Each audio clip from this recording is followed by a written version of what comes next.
Hello दोस्तों, स्वागत है आप सभी का हमारा अपना प्यारा यूट्यूब चैनल लेकर क्लासेज में। तो दोस्तों आज की क्लास बिहार पुलिस भर्ती 2025 के लिए जीके जीएस की क्लास शुरू कर रहे हैं बाबू, ठीक है। तो चलिए बिना देरी किए हुए क्लास को शुरू करते हैं। और याद रखिएगा ये बिहार पुलिस भर्ती 2025 का जीके जीएस का प्रैक्टिस सेट नंबर 1 है, ठीक है। प्रैक्टिस सेट नंबर 1 है, ठीक है। एकदम बेसिक से क्लास शुरू कर रहे हैं, ठीक है, जो कि बिहार पुलिस भर्ती 2025 के लिए बहुत ही अति महत्वपूर्ण साबित होगा, ठीक है। तो चलिए क्लास को शुरू करते हैं बिना देरी किए हुए। चलिए फर्स्ट क्वेश्चन की ओर चलते हैं। फर्स्ट क्वेश्चन क्या करा है, राष्ट्रीय शिक्षा नीति 2020 के तहत 10+2 के शिक्षा मॉडल के स्थान पर किस पाठ्यक्रम को लॉन्च किया गया थे। तो बताइएगा इस प्रश्न का करेक्ट आंसर क्या होगा। तो सभी लोग जवाब देने का प्रयास कीजिएगा, ठीक है। तो याद रखिएगा इसका करेक्ट आंसर हो जाएगा ऑप्शन नंबर सी, ठीक है। 5+3+4 का, ठीक है। याद रखिएगा ऑप्शन नंबर सी क्या हो जाएगा, करेक्ट आंसर हो जाएगा। याद रखिएगा राष्ट्रीय शिक्षा नीति का घोषणा कब हुआ था। एग्जाम में बहुत बार पूछा जाता है कि राष्ट्रीय शिक्षा नीति की घोषणा कब हुआ था। तो हमेशा रखना 29 जुलाई 2020 को, ठीक है। याद रखना है 29 जुलाई 2020 को बाबू, याद रखना है राष्ट्रीय शिक्षा नीति का घोषणा हुआ था, ठीक है। ये फैक्ट याद रखना है, ठीक है। चलिए अगले प्रश्न को चलते हैं। अगला प्रश्न क्या करा है, सब लोग अगले प्रश्न का जवाब देने का प्रयास कीजिएगा। इसका करेक्ट आंसर क्या होगा। जो अगला प्रश्न करा है, अंतर्राष्ट्रीय जैव विविधता दिवस हर वर्ष कब मनाया जाता है। बताइएगा अंतर्राष्ट्रीय जैव विविधता दिवस हर वर्ष मनाया जाता है। बताइएगा इसका करेक्ट आंसर क्या होगा। जो याद रखिएगा इसका करेक्ट आंसर हो जाएगा 22 मई को, ठीक है। 22 मई को याद रखना बाबू अंतर्राष्ट्रीय जैव विविधता दिवस मनाया जाता है, ठीक है। इसका करेक्ट आंसर क्या होगा, ऑप्शन नंबर ए हमारा क्या हो जाएगा, करेक्ट आंसर हो जाएगा, ठीक है। याद रखिएगा 22 एक एग्जाम में और पूछा जाता है 22 मार्च को कौन सा दिवस मनाया जाता है। एग्जाम में बहुत बार पूछा जाता है 22 मार्च को कौन सा दिवस मनाया जाता है। तो हमेशा रखना बिहार दिवस मनाया जाता है, ठीक है।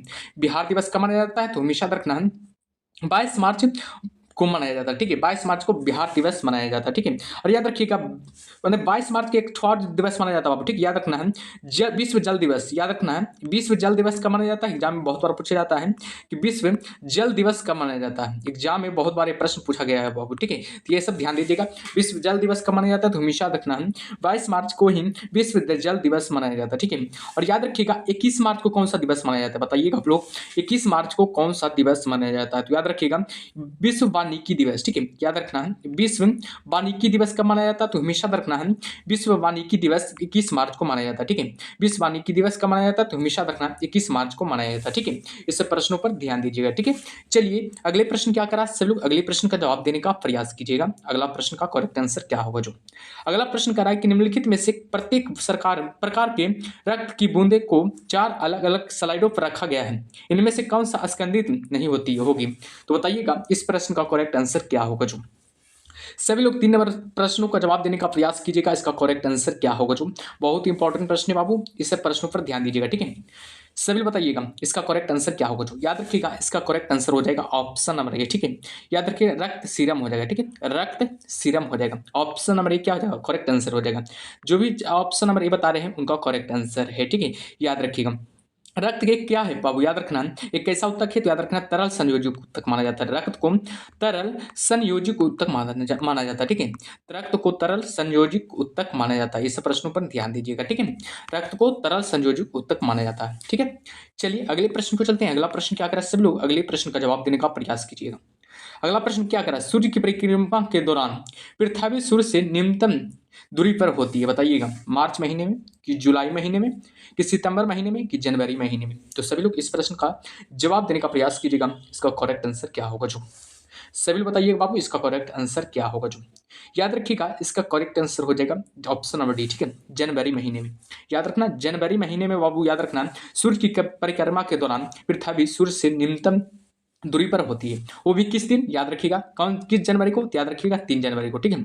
याद रखिएगा डेट भी 3 जनवरी को होता है, ठीक है। याद रखना 3 जनवरी को होता है, ठीक है। चलिए अगले प्रश्न को चलते हैं। अगला प्रश्न क्या करा सभी लोग, और दूरी में पूछा जाए तो बाबू यानी कि दूरी में पूछा जाए तो कब हो जाएगा, याद रखिए 4 जुलाई हो जाएगा, ठीक है। याद रखिएगा 4 जुलाई को हो जाएगा, ठीक है। चलिए अगले प्रश्न को चलते हैं बाबू। अगला प्रश्न का जवाब देने का प्रयास कीजिएगा। क्वेश्चन नंबर 5 क्या कह रहा है, एक व्यक्ति लंबे समय तक उपवास में रहता है, उसके मूत्र में किसकी मात्रा असमान होगी। तो बताइएगा इस प्रश्न का करेक्ट आंसर क्या होगा। जो सभी लोग इस प्रश्न का जवाब देने का प्रयास कीजिएगा। इसका करेक्ट आंसर क्या होगा। जो याद रखिएगा इसका करेक्ट आंसर हो जाएगा ऑप्शन नंबर डी, ठीक है। कीटोन हो जाएगा, ठीक है। कीटोन हो जाएगा। ऑप्शन नंबर डी क्या हो जाएगा, करेक्ट आंसर हो जाएगा। जो भी ऑप्शन नंबर डी बता रहे हैं उनका करेक्ट आंसर हो गया, ठीक है। चलिए अगले प्रश्न पे चलते हैं। अगला प्रश्न क्या करा है, 6 नंबर प्रश्न का जवाब देने का प्रयास कीजिएगा। इसका करेक्ट आंसर क्या होगा? निम्नलिखित में से कौन शीतोष्ण कटिबंधीय घास का मैदान नहीं है? बताइएगा, बहुत इंपॉर्टेंट प्रश्न है, वीवीआई प्रश्न बाबू, ठीक है। इस सब पर ध्यान दीजिएगा, ठीक है, ये सब प्रश्नों पर ध्यान दीजिएगा, बहुत ही इंपॉर्टेंट प्रश्न है, ठीक है। निम्नलिखित में से कौन शीतोष्ण कटिबंधीय घास का मैदान नहीं है? तो बताइएगा इसका करेक्ट आंसर क्या होगा? जो सिलवास होगा, क्या स्टेफी होगा, कि वेल्ड होगा, कि डाउन हाउस होगा? तो बताइएगा इसका करेक्ट आंसर क्या होगा? जो सभी लोग इस प्रश्न का जवाब देने का प्रयास कीजिएगा। इसका करेक्ट आंसर क्या होगा? जो याद रखिएगा, इसका करेक्ट आंसर हो जाएगा ऑप्शन नंबर ए, ठीक है, सेलवास हो जाएगा। सेलवास हो जाएगा, जो कि शीतोष्ण कटिबंधीय घास का मैदान नहीं है बाबू, ठीक है। याद रखिएगा ऑप्शन नंबर ए क्या हो जाएगा? करेक्ट आंसर हो जाएगा।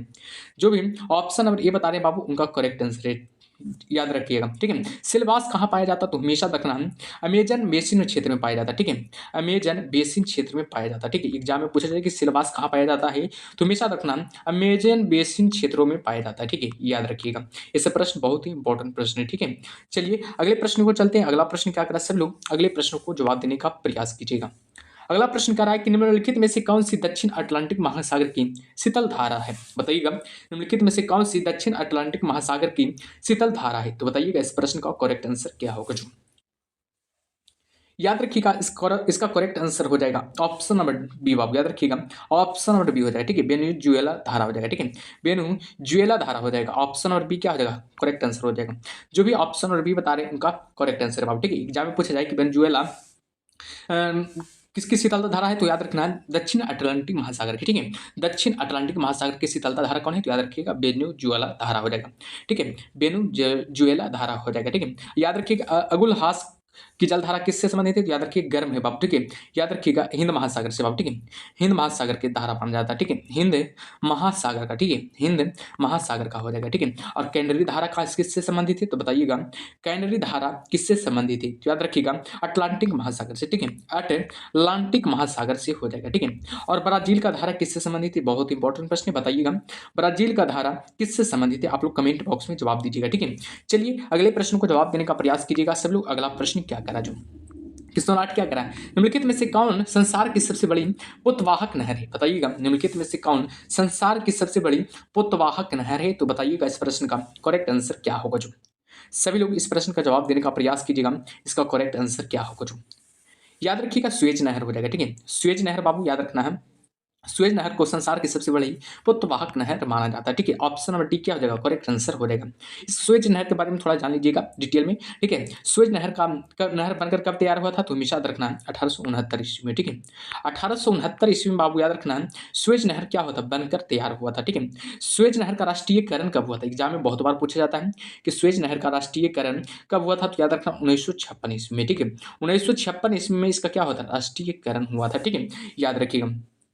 ये प्रश्न याद रखना बाबू, ठीक है। इसका लंबाई स्वेज नहर की लंबाई कितना है? एग्जाम में बहुत बार पूछा जाता है कि स्वेज नहर की लंबाई कितना है, तो हमेशा याद रखना 168 किलोमीटर, ठीक है। 168 किलोमीटर बाबू याद रखना इसका क्या हो गया? लंबाई हो गया, ठीक है। और पूछा जाए गहराई पूछा जाए तो कितना हो जाएगा? गहराई पूछा जाए तो ध्यान दीजिएगा 16.15 मीटर हो जाएगा, ठीक है। 16.15 मीटर क्या हो जाएगा? इसका गहराई हो जाएगा। और चौड़ाई की बात किया जाए तो चौड़ाई की बात कितना हो जाएगा? याद रखना 365 मीटर, ठीक है। 365 मीटर बाबू याद रखना है इसका चौड़ाई है, ठीक है। 365 मीटर क्या है? इसका चौड़ाई है, ठीक है। चलिए अगले प्रश्न को चलते हैं। अगले प्रश्न क्या करा सब लोग? अगले प्रश्न का जवाब देने का प्रयास कीजिएगा। अगला प्रश्न क्या करा? संपूर्ण विश्व के क्षेत्रफल में भारत की भागीदारी लगभग है, बताइएगा संपूर्ण विश्व के क्षेत्रफल में भारत की कितनी भागीदारी है? तो सब लोग इस प्रश्न का जवाब देने का प्रयास कीजिएगा। इसका करेक्ट आंसर क्या होगा? जो सभी बताइएगा इसका करेक्ट आंसर क्या होगा? जो सभी लोग बताइए, ठीक है। सेशन को जो भी लाइक नहीं किया लाइक कर दीजिए, जो भी शेयर नहीं किया बाबू शेयर कर दीजिए, ठीक है। संपूर्ण विश्व के क्षेत्रफल में भारत की कितनी भागीदारी है? तो हमेशा याद रखना इसका करेक्ट आंसर क्या होगा? ऑप्शन और बी, ठीक है। ऑप्शन नंबर बी हो जाएगा, ठीक है। ऑप्शन और बी क्या हो जाएगा? करेक्ट आंसर हो जाएगा 2.40% हो जाएगा, ठीक है। एग्जाम में पूछा जाए कि भारत का कुल क्षेत्रफल यानी कि ये तो अभी बताएं कि संपूर्ण विश्व के क्षेत्रफल में भारत की भागीदारी कितना है, तो याद रखना 2.40% हो जाएगा। लेकिन लेकिन एक प्रश्न और है, आबादी में पूछा जाए तो आबादी में पूछा जाए तो कौन सा होगा? लेकिन बाबू याद रखना स्थान में पूछा जाए तो 7वां हो जाएगा, ठीक है। 7वां स्थान है जो कि क्षेत्रफल की दृष्टि से हो जाएगा, ठीक है, भारत का। लेकिन प्रथम स्थान पूछा जाए तो प्रथम स्थान हो जाएगा रूस का, ठीक है। प्रथम स्थान रूस का हो जाएगा, ठीक है। इसी प्रकार से पूछा जाए कि भारत का आबादी विश्व की आबादी का कितना प्रतिशत है? बताइएगा 2011 के जनगणना के अनुसार ये डाटा है कि भारत का आबादी का विश्व की आबादी का कितना प्रतिशत है, तो हमेशा याद रखना 17.5% बाबू, ठीक है। 17.5% है, ठीक है। किसके अकॉर्डिंग है, तो याद रखिए 2011 के जनगणना के अकॉर्डिंग है बाबू, ठीक है। 2011 के जनगणना के अकॉर्डिंग ये बात किया गया है, ठीक है। लेकिन बाबू याद रखना स्थान कैमा है, तो याद रखना दूसरा हो जाएगा। लेकिन वर्तमान में पूछा जाए, अगर वर्तमान में पूछा जाए, लेकिन डाटा नहीं जारी किया है, लेकिन वर्तमान में पूछा जाए तो पहला हो जाएगा। लेकिन अभी नहीं, अभी डाटा नहीं जारी किया गया, इसलिए दूसरा लगेगा, ठीक है। दूसरा लगाइएगा, ठीक है। यानी कि जनसंख्या की दृष्टि से विश्व का सबसे बड़ा राज्य कौन हो, बड़ा देश कौन सा हो जाएगा, तो याद रखिएगा, यानी कि पहला देश हो जाएगा चीन, लेकिन दूसरा नंबर पर कौन हो जाएगा, दूसरा नंबर पर भारत हो जाएगा, ठीक है। दूसरा नंबर पर भारत हो जाएगा। 2011 के अकॉर्डिंग बात किया जा रहा है, ठीक है। 2011 के अकॉर्डिंग बात किया जाता है, ठीक है, ये याद रखिएगा। चलिए अगले प्रश्नों को चलते हैं। अगला प्रश्न क्या करा, सभी लोग 10 नंबर प्रश्नों को जवाब देने का प्रयास कीजिएगा। इसका करेक्ट आंसर क्या होगा। जो 10 नंबर प्रश्न क्या करा, निम्नलिखित में से कौन सी नदी 3 बार दो धाराओं में विभक्त हो जाती है और कुछ मील आगे जाकर पुनः मिल जाती है, और इस प्रकार श्रीरंगपट्टनम, शिव समुद्रम और श्रीरंग के द्वीपों का निर्माण करती है। तो बताइएगा इसका करेक्ट आंसर क्या होगा। जो सभी लोग इस क्वेश्चन का जवाब देने का प्रयास कीजिएगा। इसका करेक्ट आंसर क्या होगा। जो ठीक है, चलिए बताइए इसका करेक्ट आंसर क्या होगा। जो बहुत ही इंपॉर्टेंट प्रश्न है बाबू, ठीक है। सभी लोग बताइएगा इसका करेक्ट आंसर क्या होगा। जो याद रखिएगा इसका करेक्ट आंसर हो जाएगा ऑप्शन नंबर ए, ठीक है, कावेरी नदी हो जाएगा, ठीक है। जो भी कावेरी नदी लगा रहे हैं बाबू उनका करेक्ट आंसर है। जो भी कावेरी नदी लगा रहे हैं बाबू उनका करेक्ट आंसर है, ठीक है। कावेरी नदी कहाँ से निकलती है, बहुत बार एग्जाम में पूछा जाता है कि कावेरी नदी कहाँ से निकलती है, तो याद रखना ब्रह्मगिरी पहाड़ी से, ठीक है। ब्रह्मगिरी पहाड़ी से इसका निकलती है बाबू, ठीक है। याद रखना ब्रह्मगिरी पहाड़ी से क्या होता है, निकलती है, ठीक है। याद रखना, ठीक है। कावेरी नदी की कुल लंबाई कितना है, तो याद रखना 800 किलोमीटर, ठीक है। 800 किलोमीटर क्या है इसका कुल लंबाई है बाबू, ठीक है। याद रखिएगा 800 किलोमीटर इसका कुल लंबाई है, ठीक है। ये याद रखना। याद रखिएगा आप श्रीरंगपट्टनम और शिव समुद्र के बारे में जान लीजिएगा, ठीक है। श्रीरंगपट्टनम और शिव समुद्रम और श्रीरंग के द्वीपों कहाँ स्थित है, तो हमेशा रखना कर्नाटक राज्य में स्थित है बाबू, ठीक है। याद रखिएगा कर्नाटक राज्य में स्थित है, ठीक है। कर्नाटक राज्य में स्थित है, ठीक है। याद रखिएगा श्रीरंगपट्टनम का राजधानी कहाँ है, तो याद रखना मैसूर हो जाएगा, ठीक है। श्रीरंगपट्टनम का राजधानी कहाँ हो जाएगा, मैसूर हो जाएगा। ऐसे प्रश्नों पर ध्यान दीजिएगा, ठीक है। जो भी फैक्ट्स बताते हैं उसको ध्यान दीजिएगा, ठीक है।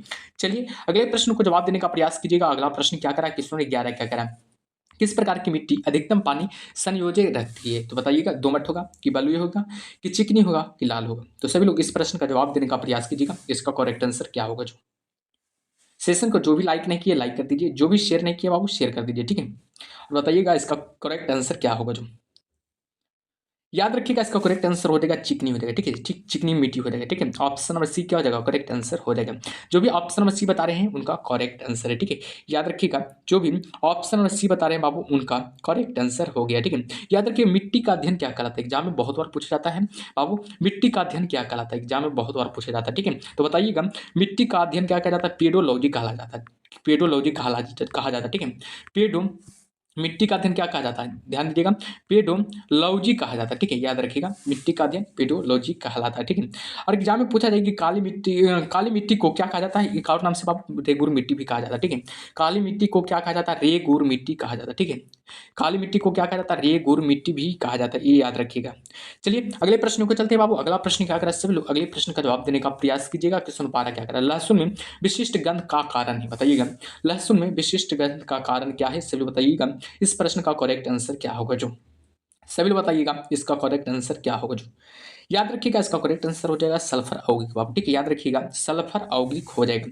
जो भी सल्फर औगिक लगा रहे हैं उनका करेक्ट आंसर हो जाएगा, ठीक है। ऑप्शन नंबर सी क्या हो जाएगा, करेक्ट आंसर हो जाएगा।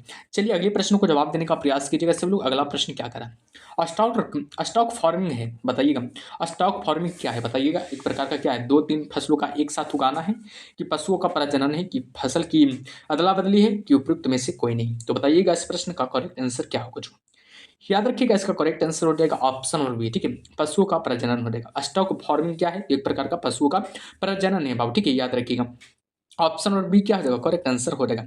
ऑप्शन नंबर बी क्या हो जाएगा, करेक्ट आंसर हो जाएगा। चलिए अगले प्रश्न को जवाब देने का प्रयास कीजिएगा। अगला प्रश्न क्या करा। जो अगला प्रश्न करा बाबू, विश्व पर्यावरण दिवस किस तारीख को मनाया जाता है, बहुत इंपॉर्टेंट प्रश्न बाबू, ठीक है। दिवस एग्जाम में बहुत बार पूछा जाता है, ठीक है। दिवस एग्जाम में बहुत बार पूछा जाता है, ठीक है। ये सब दिवस पर ध्यान दीजिएगा, ठीक है। तो बताइएगा विश्व पर्यावरण दिवस किस तारीख को मनाया जाता है, तो सभी लोग बताइएगा इसका करेक्ट आंसर क्या होगा। जो सभी लोग बताइएगा चलिए बताइए इसका करेक्ट आंसर क्या होगा। तो याद रखिए 5 जून को बाबू, ठीक है, याद रखिएगा 5 जून को विश्व पर्यावरण दिवस से मनाया जाता है, ठीक है, याद रखिएगा विश्व पर्यावरण दिवस कब मनाया जाता है। तो याद रखना 5 जून 1973 को, ठीक है, 5 जून 1973 को, ठीक है, याद रखिएगा ये डेट भी, ठीक है, 5 जून 1973 को क्या क्या मनाया जाता है। तो याद रखिएगा विश्व पर्यावरण दिवस मनाया जाता है, ठीक है। 21 मार्च को क्या मनाया जाता है, विश्व कविता दिवस, ठीक है। 21 मार्च को क्या मनाया जाता है, याद रखिएगा 21 मार्च को क्या मनाया जाता है बाबू, याद रखिएगा विश्व कविता दिवस मनाया जाता है, ठीक है। विश्व कविता दिवस कब मनाया जाता है। तो याद रखना 21 मार्च को, ठीक है, विश्व कविता दिवस 21 मार्च को मनाया जाता है, ध्यान दीजिएगा, ठीक है। ये सब प्रश्न जो भी बताते हैं उस पर ध्यान दीजिएगा, ठीक है। चलिए अगले प्रश्नों को चलते हैं। अगला प्रश्न क्या करा, सभी लोग अगले प्रश्न पर जवाब देने का प्रयास कीजिएगा। अगला प्रश्न क्या करा, जो अगला प्रश्न करा बाबू, प्रकाश संश्लेषण द्वारा ऊर्जा का कितना प्रतिशत भाग रासायनिक ऊर्जा में परिवर्तित हो जाता है। तो बताइएगा इसका करेक्ट आंसर क्या होगा। 1 से 2% होगा कि 1 से 5% होगा कि 1 से 10% होगा या कि 1 से 20% होगा। तो बताइएगा इसका करेक्ट आंसर क्या होगा। जो 15 नंबर प्रश्नों का जवाब देने का प्रयास कीजिएगा। इसका करेक्ट आंसर क्या होगा। जो सभी लोग बताइएगा इसका करेक्ट आंसर क्या होगा। जो याद रखिएगा इसका करेक्ट आंसर हो जाएगा ऑप्शन नंबर ए, ठीक है, 1 से 2%, ठीक है, 1 से 2% हो जाएगा। ऑप्शन नंबर ए क्या हो जाएगा, करेक्ट आंसर हो जाएगा। जो भी ऑप्शन नंबर ए बता रहे हैं बापू उनका करेक्ट आंसर है, ठीक है। चलिए सभी लोग अगले प्रश्नों का जवाब देने का प्रयास कीजिएगा। अगला प्रश्न क्या करा रहा है, क्वेश्चन 16 क्या करा है, निम्न में से कौन सा सामान उपयोग में लाया जाने वाला सिंथेटिक फाइबर है। बताइएगा निम्न में से कौन सा सामान उपयोग में लाई जाने वाला सिंथेटिक फाइबर है। तो बताइएगा पॉलिस्टर होगा कि नाइलॉन होगा कि रेयॉन होगा कि एक्राइलिक होगा। तो बताइएगा इस प्रश्न का करेक्ट आंसर क्या होगा। बहुत इंपॉर्टेंट प्रश्न है बाबू, ठीक है। बताइएगा सब लोग इसका करेक्ट आंसर क्या होगा। सभी बताइएगा इसका करेक्ट आंसर क्या होगा। याद रखिएगा इसका करेक्ट आंसर हो जाएगा ऑप्शन नंबर डी बाबू, ठीक है। 1 2 3 4 यानी कि चारों सही है, ठीक है, चारों सही है, ठीक है। ऑप्शन नंबर डी क्या हो जाएगा, करेक्ट आंसर हो जाएगा। जो भी ऑप्शन नंबर डी बता रहे हैं बाबू उनका करेक्ट आंसर हो जाएगा, ठीक है। चलिए अगले प्रश्नों को चलते हैं। अगला प्रश्न क्या करा, सभी लोग अगले प्रश्न का जवाब देने का प्रयास कीजिएगा। अगला प्रश्न क्या करा, जो अगला प्रश्न कह रहा बाबू कि नीचे दिए गए पौधों और उनके खाद्य भाग के युग्मों में से कौन सा सही सुमेलित नहीं। तो बताइएगा अदरक, प्रकंदन, गलत, सही बात है कि गलत है, प्याज है, मसाला फर्न, आलू, मूल, नारियल, भ्रूण पोष। तो बताइएगा इसका करेक्ट आंसर क्या होगा। बताइएगा इसका करेक्ट आंसर क्या, अदरक प्रकंदक का खाद्य भाग है, बताइएगा प्याज मांसल फर्न का खाद्य भाग है कि आलू मूल का खाद्य भाग है कि नारियल भ्रूणपोष का खाद्य भाग है। तो बताइएगा इस प्रश्न का करेक्ट आंसर क्या होगा। जवाब देने का प्रयास कीजिएगा सभी लोग, इसका करेक्ट आंसर क्या होगा। जो याद रखिएगा इसका करेक्ट आंसर हो जाएगा ऑप्शन नंबर सी बाबू, ठीक है, आलू मूल का खाद्य भाग नहीं माना जाता, ठीक है, एक गलत हो गया बाबू, ठीक है, बाकी सही है, ठीक है। अदरक प्रकंदक का खाद्य भाग है और प्याज मांसल पर्न का खाद्य भाग हो जाएगा और नारियल भ्रूणपोष का खाद्य भाग माना जाता है, ठीक है। लेकिन आलू का बताइएगा, आलू का खाद्य भाग कौन हो जाएगा, तना हो जाएगा बाबू, ठीक है। खाने योग कौन सा भाग हो जाएगा, तना हो जाएगा, ठीक है। यानी कि खाद्य भाग मतलब क्या होता है, खाने योग भाग, ठीक है, खाने योग भाग कौन हो जाएगा, याद रखिएगा तना हो जाएगा, ठीक है, मूल नहीं होगा, ठीक है, मूल नहीं होगा यानी कि तना हो जाएगा। याद रखिए बाबू तना बाबू याद रखना यह है कार्बोहाइड्रेट का महत्वपूर्ण स्रोत माना जाता है, ठीक है, तना को कार्बोहाइड्रेट का बाबू याद रखना मूल स्रोत माना जाता है, ठीक है, याद रखना। चलिए अगले प्रश्न को चलते हैं। अगला प्रश्न क्या करा, सब लोग अगले प्रश्न का जवाब देने का प्रयास कीजिएगा। अगला प्रश्न क्या करा, जो अगला प्रश्न करा किस पदार्थ के ऑक्सीकरण में से सर्वाधिक ऊर्जा प्राप्त होती है। तो बताइएगा किस पदार्थ के ऑक्सीकरण से सर्वाधिक ऊर्जा प्राप्त होती है। तो बताइएगा इस प्रश्न का करेक्ट आंसर क्या होगा। जो 18 नंबर का जवाब देने का प्रयास कीजिएगा, ठीक है। चलिए बताइए इसका करेक्ट आंसर क्या होगा। जो इसका करेक्ट आंसर हो जाएगा ऑप्शन नंबर सी बाबू, याद रखना बसा हो जाएगा, ठीक है, जो भी बसा लगा रहे हैं बाबू उनका राइट आंसर है, ठीक है। ऑप्शन नंबर सी क्या हो जाएगा, करेक्ट आंसर हो जाएगा। किस पदार्थ के ऑक्सीकरण में से सर्वाधिक ऊर्जा प्राप्त होती है। तो याद रखना बसा का हो जाएगा बाबू, ठीक है। याद रखिएगा इनका संश्लेषण कहाँ होता है, बसा का संश्लेषण कहाँ होता है। तो याद रखना माइटोकॉन्ड्रिया में, ठीक है, माइटोकॉन्ड्रिया में होता है, ठीक है, माइटोकॉन्ड्रिया में होता है, जान लीजिएगा। इसका संश्लेषण कहाँ होता है। तो याद रखना माइटोकॉन्ड्रिया में होता है, ठीक है। चलिए अगले प्रश्न को चलते हैं। अगला प्रश्न क्या करा, सभी लोग अगले प्रश्न का जवाब देने का प्रयास कीजिएगा। अगला प्रश्न क्या करा, जो अगला प्रश्न करा बाबू कि हीमोग्लोबिन के बारे में निम्नलिखित में से कथनों पर विचार कीजिए। हीमोग्लोबिन के बारे में निम्नलिखित कथनों पर विचार कीजिए। क्या, ध्यान दीजिएगा इसमें ऑप्शन नहीं दिए हैं बाबू, याद रखिएगा ऑप्शन नहीं दिए हैं, एक दो करके नहीं दिए हैं, ठीक है। लेकिन ये चूज करना है कि कौन सही है कौन गलत है, ठीक है, ये ध्यान दीजिएगा, ठीक है। यह रक्त में ऑक्सीजन का संचार करता है। क्या यह रक्त में ऑक्सीजन का संचार करता है, बताइएगा सभी लोग। क्या यह रक्त में ऑक्सीजन का संचार करता है। तो बताइएगा सही है कि गलत है। जी हाँ सही है बाबू, ठीक है, याद रखना सही है, ठीक है। या अगला क्या है, यह लव युक्त यौगिक है। क्या यह एक लव युक्त यौगिक है। जी हाँ बाबू, ठीक है, यह एक प्रकार का लव युक्त यौगिक है, ठीक है। अगला क्या है, यह कुछ रोगों के प्रति प्रतिरक्षा प्रदान करता है। ये गलत बात है बाबू, ये गलत बात है, ठीक है। यह कुछ रोगों के प्रति प्रतिरक्षा प्रदान नहीं करता है, ठीक है, याद रखना है। अगला क्या करा, यह रक्त को लाल रंग प्रदान करता है। जी हाँ बाबू, ठीक है, याद रखिएगा। यह रक्त को क्या करता है, हीमोग्लोबिन के कारण ही रक्त का क्या होता है, लाल रंग होता है, ये आप लोग जानते होंगे, ठीक है। इसका करेक्ट आंसर क्या होगा, इनमें से सही कथन क्या है, इनमें से कौन सा सही कथन है, इसका करेक्ट आंसर क्या होगा, एक सही हुआ और दो सही हुआ और चार सही हुआ, ठीक है। लेकिन कथन नहीं दिए क्योंकि इसमें अट नहीं रहा था बाबू, ठीक है, इसलिए कथन नहीं से दिए, ठीक है। लेकिन सही क्या होगा, एक दो और चार सही होगा, ठीक है, याद रखिएगा। चलिए अगले प्रश्न को चलते हैं। अगला प्रश्न क्या करा, सब लोग 20 नंबर क्वेश्चन का जवाब देने का प्रयास कीजिएगा। 20 नंबर क्वेश्चन क्या करा जो 20 नंबर क्वेश्चन कह रहा है, निम्नलिखित में से कौन सा एक सुमेलित नहीं है। ध्यान दीजिएगा, पूछ रहा है क्या, निम्नलिखित में से कौन सा एक क्या है, सुमेलित नहीं है। तो बताइएगा इसका करेक्ट आंसर क्या होगा जो, क्या डेसिबल ध्वनि की प्रबलता की इकाई है, क्या डेसिबल ध्वनि की प्रबलता की इकाई है। बताइएगा ये सही है कि गलत है बाबू, तो बताइएगा ये बाबू सही है, ठीक है, याद रखिएगा। ध्वनि डेसिबल का ऐसा मात्रा क्या होता है, याद रखना है। ध्वनि की प्रबलता किसके द्वारा मापा जाता है, डेसिबल के द्वारा मापा जाता है, ठीक है। अश्व शक्ति, शक्ति की इकाई, ठीक है, जी सही है बाबू, ठीक है, याद रखिए। समुद्री मील नौ संचालन दूरी की इकाई मापने के लिए, ठीक है, ये भी सही है। लेकिन सेल्सियस उष्मा की इकाई मापने के लिए होता है, बताइएगा। सेल्सियस उष्मा की इकाई मापने के लिए होता है, बताइएगा इसका करेक्ट आंसर क्या होगा। बताइएगा सेल्सियस उष्मा की इकाई मापने के लिए होता है, जी नहीं बाबू, ठीक है, ये जी नहीं होता है, ठीक है, याद रखें।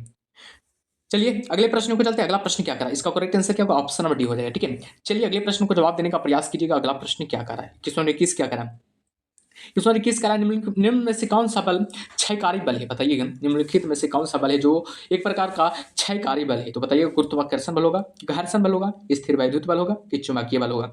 इस प्रश्न का जवाब देने का प्रयास कीजिएगा। इसका करेक्ट आंसर क्या होगा तो सभी बताइएगा, इसका करेक्ट आंसर क्या होगा तो याद रखिएगा। इसका करेक्ट आंसर हो जाएगा ऑप्शन नंबर बी बाबू, याद रखना घर्षण बल हो जाएगा। क्षयकारी बल कौन होगा, तो याद रखना घर्षण हो जाएगा, बल हो जाएगा, ठीक है। घर्षण के कारण ही बाबू आता ना, कोई भी वस्तु देखिएगा, कोई भी वस्तु को घर्षण करने पर क्या होता है, क्षय होता है, ठीक है, क्षय होता है, ठीक है। घर्षण बल के कारण ही क्षयकारी, घर्षण को क्षयकारी बल भी कहा जाता है, ठीक है, आप जानते हैं। घर्षण करने पर कोई भी ईट के साथ रगड़िएगा तो क्षय नहीं होगा, यानी कि क्षय होगा ना, तो इसी कारण इसी को घर्षण बल को क्या कहा गया है, क्षयकारी बल कहा गया है, ठीक है, याद रखिएगा। चलिए अगले प्रश्न पे चलते हैं। अगला प्रश्न क्या करा, सभी लोग अगले प्रश्न का जवाब देने का प्रयास कीजिएगा। अगला प्रश्न क्या करा जो अगला प्रश्न कर रहा है, कणों के द्वारा हीट ट्रांसफर की क्रिया को कहते हैं, बताइएगा। कणों के द्वारा हीट ट्रांसफर की क्रिया को कहते हैं, क्या कहते हैं, बताइए। कन्वेक्शन की कंडक्शन की रेडिएशन की, इनमें से कोई नहीं। तो सभी लोग इस प्रश्न का जवाब देने का प्रयास कीजिएगा। इसका करेक्ट आंसर क्या होगा जो सभी लोग बताइएगा, इसका करेक्ट आंसर क्या होगा जो याद रखिएगा। इसका करेक्ट आंसर हो जाएगा कंडक्शन, ठीक है, कंडक्शन हो जाएगा। ऑप्शन और बी क्या हो जाएगा, करेक्ट आंसर हो जाएगा। जो भी ऑप्शन और बी बता रहे हैं उनका करेक्ट आंसर है, ठीक है। चलिए सभी लोग अगले प्रश्न का जवाब देने का प्रयास कीजिएगा। अगला प्रश्न क्या करा जो क्वेश्चन 23 क्या करा, क्वेश्चन 23 करा है कि निम्नलिखित में से कौन सा जल जीवाणु मुक्त करने हेतु प्रयुक्त होता है या होते हैं, तो बताइएगा इसका करेक्ट आंसर क्या होगा। ओजोन होगा कि क्लोरीन डाइऑक्साइड होगा कि क्लोरीन होगा कि उपयुक्त में से सही होगा, तो बताइएगा इसका करेक्ट आंसर क्या होगा। ये सब आप याद रखना। बिहार पुलिस ने बिहार के किसी भी एग्जाम के लिए, बिहार के किसी भी एग्जाम के लिए वीवीआई साबित होगा, ठीक है, याद रखना। बिहार पुलिस हो जाएगा, खाली बिहार पुलिस पढ़ा दें तो इसका मतलब नहीं कि बिहार पुलिस होगा, ठीक है। बिहार पुलिस के एग्जाम में आएगा, बिहार पुलिस, बिहार दरोगा, ये सब सभी के एग्जाम में आ सकता है, ठीक है। तो ये सब प्रश्नों पर ध्यान दीजिएगा, ठीक है। तो बताइए 23 नंबर क्वेश्चन का करेक्ट आंसर क्या होगा जो याद रखिएगा। इसका करेक्ट आंसर हो जाएगा ऑप्शन नंबर डी बाब, ठीक है, याद रखना ऑप्शन नंबर डी हो जाएगा। जो भी ऑप्शन नंबर डी बता रहे हैं उनका करेक्ट आंसर है, ठीक है, याद रखिएगा ऑप्शन नंबर डी हो जाएगा, ठीक है। याद रखिए ओजोन भी हो जाएगा, क्लोरीन डाइऑक्साइड भी होगा और क्लोरीन भी होगा, ठीक है। ऑप्शन नंबर डी क्या हो जाएगा, करेक्ट आंसर हो जाएगा। चलिए सभी लोग अगले प्रश्न को जवाब देने का प्रयास कीजिएगा। अगला प्रश्न क्या करा, बहुत ध्यान से पढ़िएगा फिर जवाब दीजिएगा, ठीक है। अगला प्रश्न क्या करा है कि ऑक्टेन संख्या द्वारा किसकी गुणवत्ता मापी जाती है, बताइएगा। ऑक्टेन संख्या द्वारा किसकी गुणवत्ता मापी जाती है, तो बताइएगा। खाद्य तेलों की कि पेट्रोल की कि केरोसिन तेल की कि शुद्ध तेलों की, तो बताइएगा इस प्रश्न का करेक्ट आंसर क्या होगा जो सभी लोग को बताना है। इसका करेक्ट आंसर क्या होगा जो याद रखिएगा। इसका करेक्ट आंसर हो जाएगा ऑप्शन और बी, ठीक है, पेट्रोलों की, ठीक है, याद रखना पेट्रोल की मापी जाती है, ठीक है। ऑप्शन और बी क्या हो जाएगा, करेक्ट आंसर हो जाएगा। जो भी ऑप्शन और बी बता रहे हैं उनका करेक्ट आंसर हो गया, ठीक है। चलिए सभी लोग अगले प्रश्न का जवाब देने का प्रयास कीजिएगा। अगला प्रश्न क्या करा जो ध्यान से पहले सवाल को पढ़ना फिर जवाब दीजिएगा, ठीक है। क्या कह रहा है कि सोडियम बाष्प लैंप्स प्रायः सड़क प्रकाश के लिए प्रयुक्त होते हैं क्योंकि ये सस्ते होते हैं, कि इसका प्रकाश एक वर्णी और पानी की बूंदों से गुजरने पर विभक्त नहीं होता, कि ये आंखें के लिए शीतल है, कि ये चमकदार रोशनी देते हैं, तो बताइएगा इस प्रश्न का करेक्ट आंसर क्या होगा।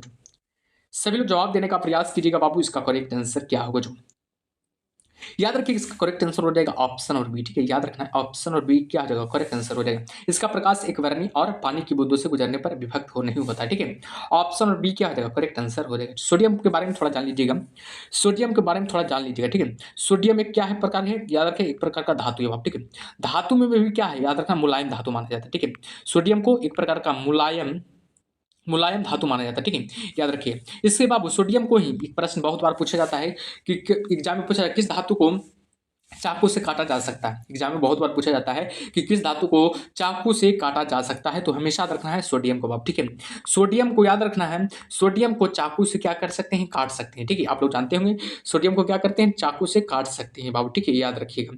चलिए सभी लोग अगले प्रश्न पर ध्यान दीजिएगा। अगला प्रश्न क्या करा जो क्वेश्चन 26 क्या करा, सभी लोग जवाब दीजिएगा। क्वेश्चन 26 करा बाबू कि लंबी दूरी तक रेडियो प्रसारण के लिए निम्नलिखित में से मुख्यतः किसका उपयोग किया जाता है, तो बताइएगा इसका करेक्ट आंसर क्या होगा। 26 नंबर प्रश्नों को जवाब देने का प्रयास कीजिएगा, इसका करेक्ट आंसर क्या होगा जो। ठीक है, याद रखिएगा इसका करेक्ट आंसर हो जाएगा ऑप्शन नंबर सी बाबू। ठीक है, याद रखिएगा आयन मंडलीय तरंगों का। ठीक है, आयन मंडलीय तरंगों का हो जाएगा, ऑप्शन नंबर सी क्या हो जाएगा, करेक्ट आंसर हो जाएगा। चलिए सभी लोग अगले प्रश्न का जवाब देने का प्रयास कीजिएगा। अगला प्रश्न क्या करा, क्वेश्चन 27 करा बाबू की पानी की अस्थायी कठोरता के लिए निम्नलिखित में से कौन उत्तरदायी है, बताइएगा। पानी की अस्थायी कठोरता के लिए निम्नलिखित में से कौन उत्तरदायी होता है, तो बताइएगा इस प्रश्न का करेक्ट आंसर क्या होगा जो। याद रखिएगा इसका करेक्ट आंसर हो जाएगा ऑप्शन नंबर ए बाबू। ठीक है, याद रखिएगा ऑप्शन नंबर ए क्या हो जाएगा, करेक्ट आंसर हो जाएगा। याद रखिए कैल्शियम और मैग्नीशियम के क्लोराइड व सल्फेट हो जाएगा। ठीक है, ऑप्शन नंबर ए क्या हो जाएगा, करेक्ट आंसर हो जाएगा। चलिए सभी लोग अगले प्रश्न को जवाब देने का प्रयास कीजिएगा। अगला प्रश्न क्या करा, क्वेश्चन 28 क्या करा, क्वेश्चन 28 का बाबू शराब पीकर वाहन चला के श्वसन परीक्षण में यातायात पुलिस को क्या इस्तेमाल करते हैं। आप लोग जानते होंगे, अभी देखे भी होंगे, जब पुलिस चेक किया जाता है, पुलिस चेक करते रहता है, तो एक प्रकार का जो शराब चेक करने का एक ठो होता है। ठीक है, यंत्र होता है, तो उसमें मुंह में लगाया जाता है। ठीक है, आप लोग देखे होंगे, तो शायद देखे होंगे, और जो नहीं देखे होंगे वो देख भी कीजिएगा। ठीक है, अधिक कीजिएगा तो। ठीक है, तो बताइए क्या पूछ रहा है सवाल में कि शराब पीकर वाहन चला के श्वसन परीक्षण में यातायात पुलिस क्या इस्तेमाल करती है, तो बताइएगा इसका करेक्ट आंसर क्या होगा। सभी लोग बताइएगा इसका करेक्ट आंसर क्या होगा जो। बहुत इंपॉर्टेंट प्रश्न है बाबू, याद रखना इसका करेक्ट आंसर हो जाएगा ऑप्शन नंबर। ठीक है, पोटेशियम डाइकार्बोनेट जो कि सल्फ्यूरिक एसिड होता है। ठीक है, एक प्रकार का क्या होता है, एसिड होता है, यानी कि अम्ल होता है बाप। ठीक है, याद रखिएगा पोटेशियम डाइक्रोमेट जो एक प्रकार का क्या है, एसिड है। ठीक है, वो भी किस प्रकार का एसिड, सल्फ्यूरिक अम्ल है। ठीक है, एक प्रकार का सल्फ्यूरिक अम्ल होता है। ठीक है, याद रखना, इसी से पता लगाया जाता है कि मनुष्य यानी कि शराब पिया है कि नहीं जो। ठीक है, इस प्रकार से इसी से चेक किया जाता है। ठीक है, चलिए अगले प्रश्न को चलते बाबू। अगला प्रश्न क्या करा, सभी 29 नंबर क्वेश्चन का जवाब देने का प्रयास कीजिएगा। क्वेश्चन 29 क्या करा, गैस वेल्डिंग में सामान्यतः प्रयुक्त ईंधन गैस है, बताइएगा गैस वेल्डिंग में सामान्यतः प्रयुक्त ईंधन गैस है, तो बताइएगा इसका करेक्ट आंसर क्या होगा जो। बताइएगा गैस वेल्डिंग में सामान्यतः प्रयुक्त ईंधन कौन सी होती है, तो बताइएगा प्रोपेन होगा कि मीथेन होगा कि एसिटिलीन होगा कि सिंथेटिक होगा, तो बताइएगा इसका करेक्ट आंसर क्या होगा जो। सभी लोग को बताना है इसका करेक्ट आंसर क्या होगा जो। आप लोग देखे होंगे गैस वेल्डिंग जो भी कराए होंगे उनको पता होगा। ठीक है, गैस वेल्डिंग में कौन से ईंधन प्रयुक्त होते हैं, तो बताइएगा इसका करेक्ट आंसर क्या होगा जो। याद रखिएगा इसका करेक्ट आंसर हो जाएगा ऑप्शन नंबर सी। ठीक है, याद रखिए एसिटिलीन होता है। ठीक है, एसिटिलीन होता है, जो भी एसिटिलीन बता रहे हैं उनका करेक्ट आंसर है बाबू। ठीक है, ऑप्शन नंबर जो भी सी बता रहे हैं उनका करेक्ट आंसर हो जाएगा। ठीक है, याद रखिए एसिटिलीन हो जाएगा। ठीक है, याद रखिए एसिटिलीन का सूत्र क्या होता है जानते होंगे, एसिटिलीन का CnH2 होता है। ठीक है, CnH2 होता है। ठीक है, याद रखिएगा एसिटिलीन का हो जाएगा। ठीक है, चलिए अगले प्रश्न को चलते बाबू, जो कि अंतिम प्रश्न है, जवाब दीजिएगा इसका करेक्ट आंसर क्या होगा जो। अगला प्रश्न कह रहा है कि हाइड्रोक्सी समूह वाला ऑर्गेनिक अम्ल है, बताइएगा हाइड्रोक्सी समूह वाला ऑर्गेनिक अम्ल कौन है, तो बताइएगा बेंजोइक अम्ल हो जाएगा कि कार्बोलिक अम्ल हो जाएगा कि सिनामिक अम्ल हो जाएगा कि एसिटिलिक अम्ल हो जाएगा, तो बताइएगा इसका करेक्ट आंसर क्या होगा। सभी लोग जवाब देने का प्रयास कीजिएगा। ठीक है, चलिए जवाब दीजिए सभी लोग, इसका करेक्ट आंसर क्या होगा जो। ठीक है, याद रखिएगा इसका करेक्ट आंसर हो जाएगा ऑप्शन नंबर ए। ठीक है, बेंजोइक अम्ल हो जाएगा, जो भी बेंजोइक अम्ल लगा रहे हैं बापू उनका करेक्ट आंसर है। ठीक है, जो भी बेंजोइक अम्ल लगा रहे हैं बाबू उनका करेक्ट आंसर है। ठीक है, बेंजोइक अम्ल का सूत्र क्या होता है ध्यान दीजिएगा, बेंजोइक अम्ल का सूत्र होता है बाबू C6H5 H5COOH होता है, ठीक है, याद रखिए बेंजोइक अम्ल का सूत्र होता है, ठीक है, ध्यान दीजिएगा C6H5COOH होता है, ठीक है, तो याद रखिएगा बेंजोइक अम्ल का सूत्र को, ठीक है। चलिए क्लास खत्म हो गया बाबू, बताइएगा 31 प्रश्न था, ठीक है, टोटल कितना प्रश्न था, 30 प्रश्न था, 30 प्रश्नों में से कितना प्रश्न सही किए, ठीक है, बताइएगा 30 प्रश्नों में से कितना प्रश्न सही किए, कमेंट बॉक्स में आप लोग जवाब दीजिएगा, ठीक है, कमेंट बॉक्स में जरूर जवाब दीजिएगा, ठीक है, अंत में, ठीक है, बताइए कितना सही किया जो, ठीक है। तब तक के लिए ओके बाय, मिलते हैं अगले सेट में, ठीक है।